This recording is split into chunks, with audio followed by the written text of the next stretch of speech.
जय गुरुदेव, जय गायत्री माता। इसमें मैं आपको हमारी वसत और विरासत, यह पुस्तक पंडित श्री राम शर्मा आचार्य जी की लिखी हुई है। मैं इसी के बारे में आपको आगे सुना रही हूँ।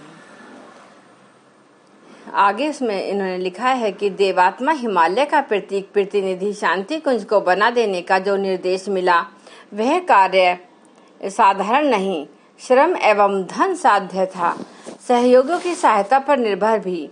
इसके अतिरिक्त अध्यात्म के उस ध्रुव केंद्र में सूक्ष्म शरीर से निवास करने वाले ऋषियों की आत्मा का आह्वान करके प्राण प्रतिष्ठा का संयोग भी बिठाना था।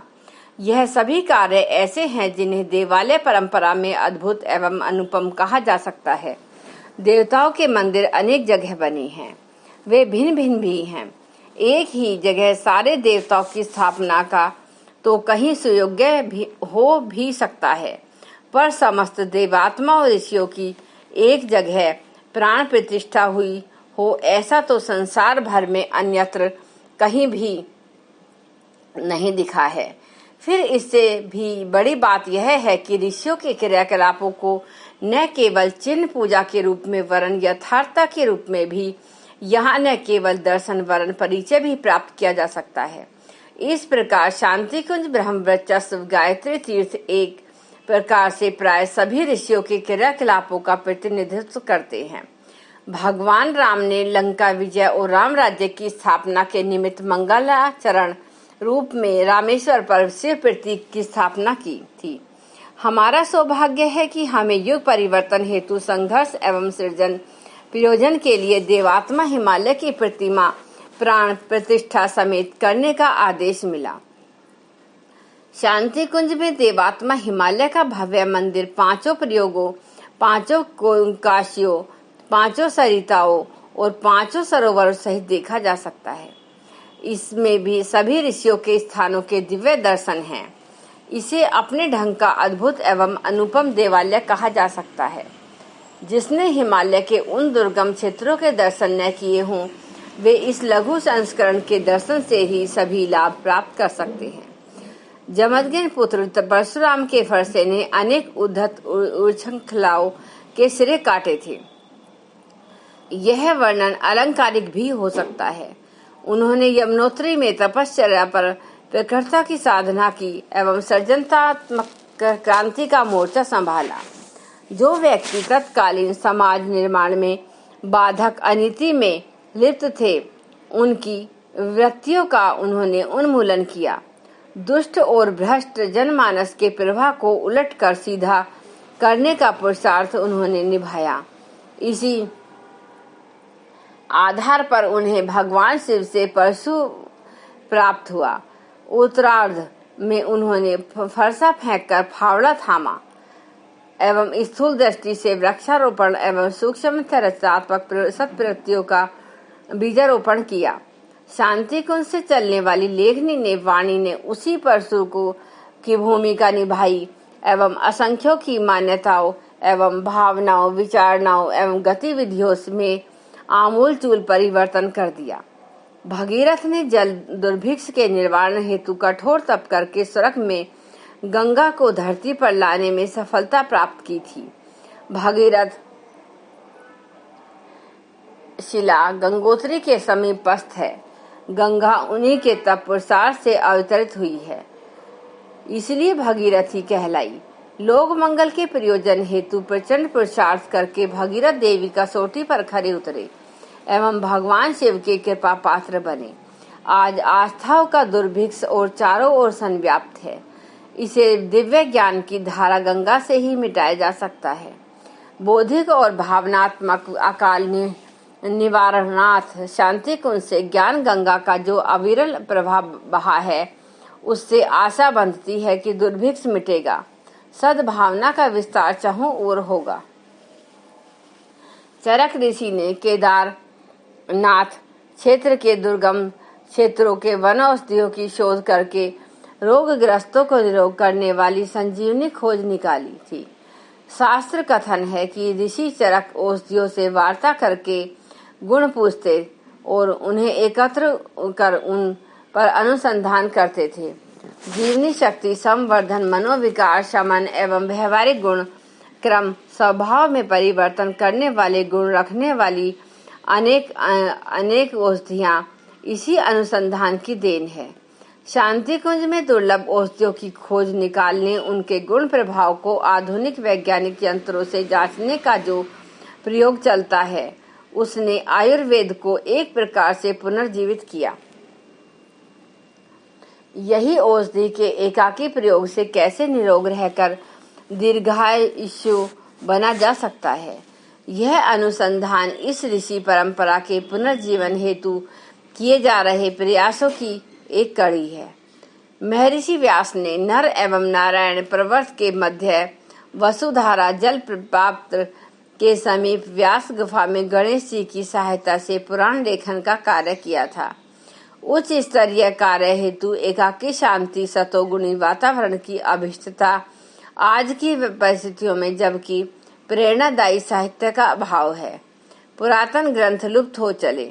शांति कुंज में विराजमान तंत्री ने आज से 25 वर्ष से पूर्व ही चारों वेद, 18 पुराण और 108 उपनिषद, 6 दर्शन, 24 गीताएं, आरण्यक ब्राह्मण आदि ग्रंथों का भाष्य कर सर्वसाधारण के लिए सुलभ एवं व्यवहारिक बनाकर रख दिया था।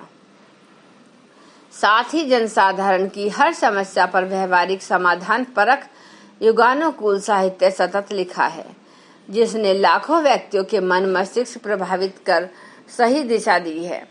प्रज्ञा पुराण के 18 खंड नवीनतम सृजन है, जिसमें कथा साहित्य के माध्यम से उपनिषद दर्शन को जन सुलभ बनाया जा सकता है।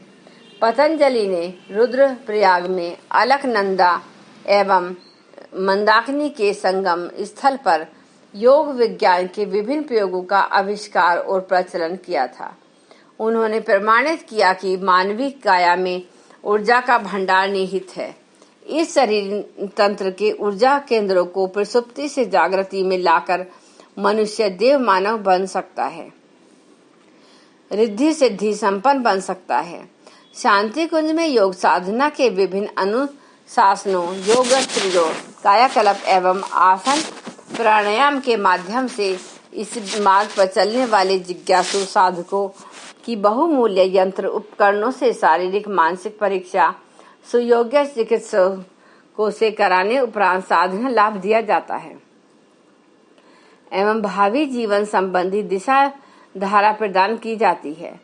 याज्ञवल्क्य ने त्रियुगी नारायण में युग विद्या अन्वेषण किया था और उनके भेद उपभेदों का परिणाम मनुष्य एवं समग्र जीवन जगत के सब स्वास्थ्य संवर्धन हेतु वातावरण शोधन, वनस्पति संवर्धन एवं वर्षण के रूप में जांचा परखा था। हिमालय के इस दुर्गम स्थान पर संप्रति का एक युगकंड में अखंड अग्नि है, जिसे शिव पार्वती के विवाह के समय से प्रेरित माना जाता है। यह उस परंपरा की प्रतीक अग्निशिखा है। आज यज्ञ विज्ञान की लुप्त प्राय श्रृंखला को फिर से खोजकर समय के अनुरूप अन्वेषण करके दायित्व ब्रह्म वर्चस्व शोध साधन संस्थानों ने अपने कंधों पर लिया है। यज्ञोपचार पद्धति के अनुसंधान हेतु समय के अनुरूप एक सर्वांगपूर्ण प्रयोगशाला आधुनिक उपकरणों से युक्त ब्रह्म वर्चस्व प्रांगण के माध्यम में विद्यमान है। वन औषधियां यजन से शारीरिक मानसिक रोगों के उपचार, मनोविकार शमन, जीवन शक्ति वर्धन, प्राणवान पर्जन्य की वर्षा एवं पर्यावरण संतुलन जैसे प्रयोगों के निष्कर्ष देखकर जिज्ञासुओं के आश्चर्यचकित रह जाना पड़ता है। विश्वामित्र गायत्री महामंत्र के दृष्टा, नूतन दृष्टि के सृजेता माने गए हैं। उसने सप्तऋषियों के सहित इस क्षेत्र में तप करके आद्य शक्ति का साक्षात्कार किया था। यह पावन भूमि यही गायत्री तीर्थ शांति कुंज की है, जिसे हमारे मार्गदर्शन ने दिव्य चक्षु प्रदान करके दर्शन कराए थे एवं आश्रम निर्माण हेतु प्रेरित किया था। विश्वामित्र की सृजन साधना के सूक्ष्म संस्कार यहाँ सघन हैं। महाप्रज्ञा को युग शक्ति का रूप देने, उनकी 24 मूर्तियों की स्थापना कर सारे राष्ट्र एवं विश्व में आद्य शक्ति का वसुधैव कुटुंबकम एवं सुबुद्धि की प्रेरणा वाला संदेश यहीं से उद्गीत होता है। अनेक साधनों ने यहाँ गायत्री अनुष्ठान किए हैं एवं आत्मिक क्षेत्र में सफलता प्राप्त की है। शब्द शक्ति एवं सावित्री विद्या पर अभिज्ञान वैज्ञानिक अनुसंधान विश्वामित्र परंपरा का ही पुनर्जन्म है। जमदग्नि का गुरुकुल आरण्यक उत्तरकाशी में स्थित था एवं बालकों वानप्रस्थों की समग्र शिक्षा व्यवस्था का भंडागार था। अल्पकालीन साधना, प्रायश्चित संस्कार आदि करने एवं प्रौढ़ों के शिक्षण की यहाँ समुचित व्यवस्था थी। प्रखर व्यक्तियों के उत्पादन वानप्रस्थ परिवारजक हेतु लोक सेवियों का शिक्षण, गुरुकुल में बालकों को नैतिक शिक्षण तथा युग शिल्पी विद्यालय में समाज निर्माण की विद्या का समग्र शिक्षण इस ऋषि परंपरा को आगे बढ़ाने हेतु शांति कुंज द्वारा संचालित ऐसे ही क्रियाकलाप है। जय गुरुदेव, जय गायत्री। एक बार गायत्री मंत्र हमारे साथ। ओम भूर्भुवः सुवः तत्सवितुर्वरेण्यं भर्गो देवस्य धीमहि धियो यो न प्रचोदयात्। जय गुरुदेव, जय गायत्री।